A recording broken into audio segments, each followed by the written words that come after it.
Hi guys, I am working on the Pomegranate Marshmellow goat milk soaps. I know I said I would do this one Wednesday at 10 a.m., but it actually went through gel phase, which basically is when the soap gets quite warm and it heats up and it hardens a lot quicker than if it doesn't go through this heat phase, this gel phase. So it makes it a little difficult to cut if I wait too long. So I went ahead and started steaming the tops of these guys. As you can see, they've got a fair amount of soda ash on them. I did do a water discount this time to try and combat this soda ash. It seems to be a lot worse for me in the winter, but it didn't seem to work. I'm gonna have to try discounting a little further next time and see if that helps. But it's an easy enough fix. You just steam it, the tops here, like I'm doing, and it takes that away. There's nothing wrong with soda ash. It's just cosmetic, as you can see by the ones that have the ash versus the ones I've steamed. They're just much more shiny and pretty without that ash on the top. I don't necessarily steam all of my soaps. Some of them I think it looks fine on. For example, Dreamcatcher's Gentle Snowfall. Just looks like a little bit of snow on top. So I would just leave that one as is for the most part. But this one I like to see the nice vibrant red, so I'm just steaming them.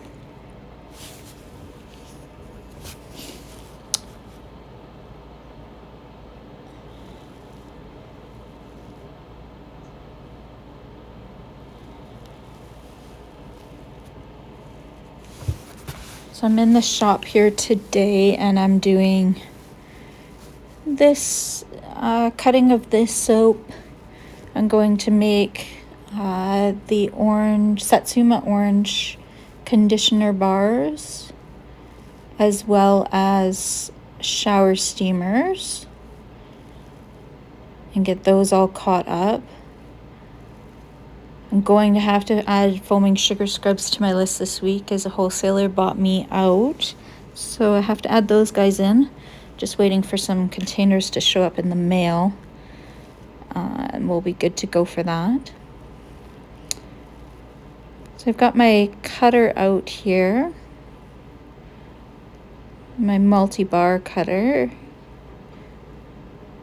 who I have named Becky. She just takes care of all my soap cutting in one even cut.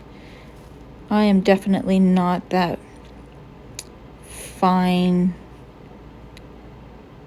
technical person where I could cut with a knife and get the same size bar every time. And in Alberta, we're quite fussy about our labeling and having the right weights and not being off even by the smallest amount. So if I say a bar is 110 grams and it comes in at 109.5, man, they can find me for that. So I like to have a little bit more consistency in my cuts, like I do here with the multi-bar cutter. It was definitely one of the bigger purchases for my shop, but worth every penny for me. There's a really nice red on this bar.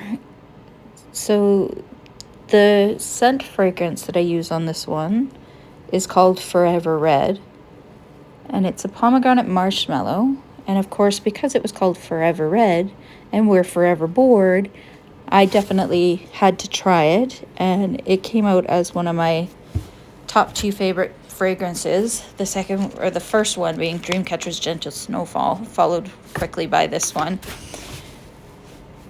But because of the fragrance name being Forever Red, I wanted to kind of, and our farm colors being red, I wanted to stick with that red theme.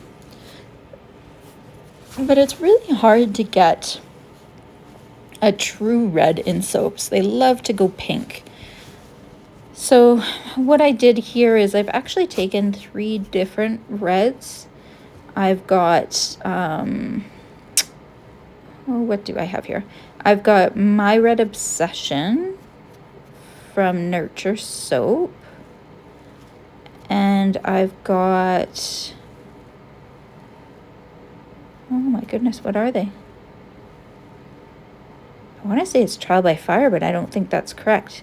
It's Nurture Soap, the one that has the 3 different micas that you mix together to get the red in there. And then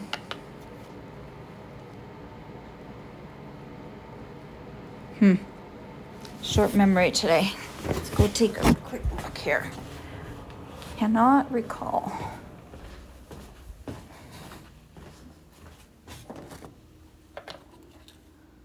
Okay, so we have My Red Obsession. Oh, Red Vibrance is the other one. And I've basically taken the trio of colors that make the red, and I've put them as my base red. So it's kind of the one on the bottom and the sides.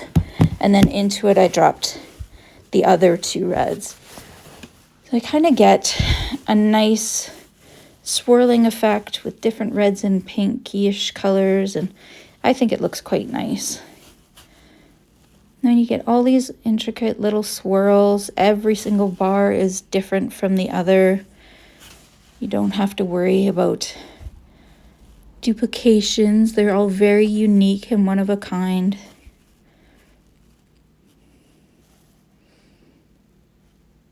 I like the options here, and so do my customers. They really seem to like to kind of pick through to find the pattern that they like the best.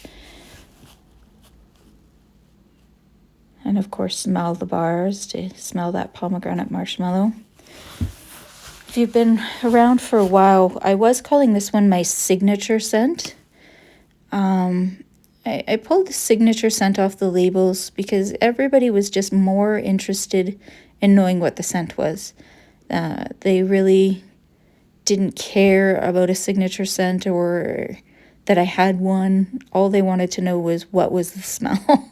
So I changed it to pomegranate marshmallow, and that seems to really have drawn more attention to this bar.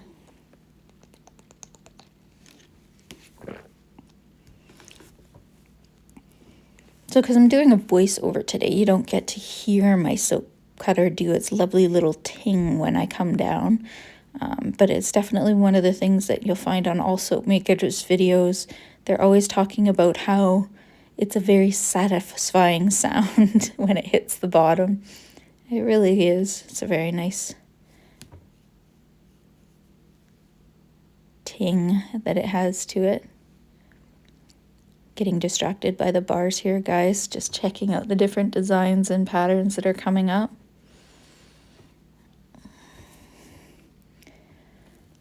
I'm kicking around trying to figure out what soap I'm going to make tomorrow. I'm definitely probably doing some some sugar scrubs, but I'm wondering about maybe I might do up a batch of the old Leo's 50 Shades.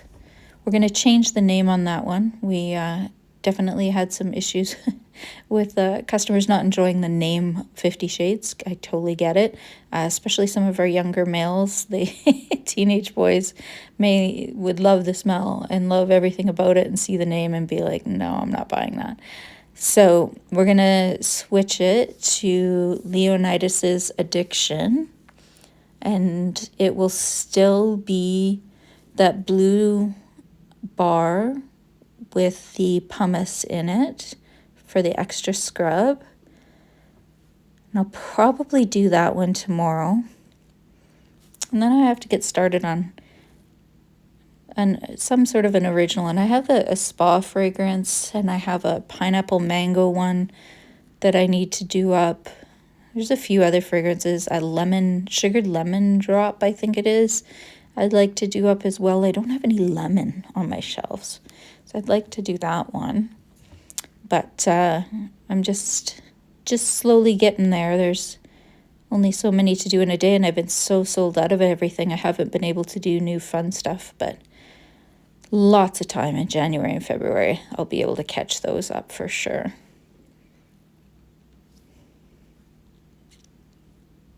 And that is the last of the bars. So that's my 40 bars, and